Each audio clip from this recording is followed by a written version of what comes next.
নমস্কার, সাবনাভিক নিউজ নেটওয়ার্কে স্বাগত।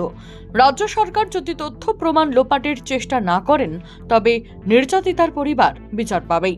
সোদপুরের নির্যাতিতার বাবা মায়ের সঙ্গে সাক্ষাতের পর সাংবাদিকদের মুখোমুখি হয়ে রাজ্য সরকারের বিরুদ্ধে বিস্ফোরক মন্তব্য করলেন প্রাক্তন কেন্দ্রীয় মন্ত্রী ও বিজেপি নেতা ডাক্তার সুভাষ সরকার।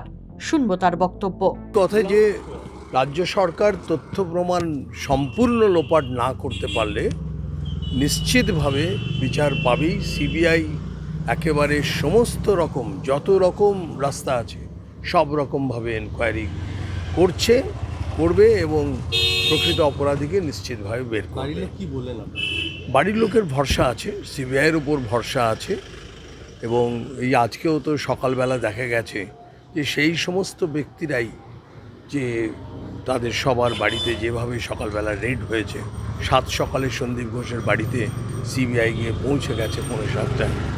কাজে এই সমস্ত কিছু পরিস্থিতির ওপর ভেবে সারা বাংলার লোকের বিশ্বাস আছে, যদি না মুখ্যমন্ত্রী নির্দেশে সমস্ত প্রমাণ লোপাট না হয়। রাজা দে, সাবনাভিক নিউজ, সোদপুর।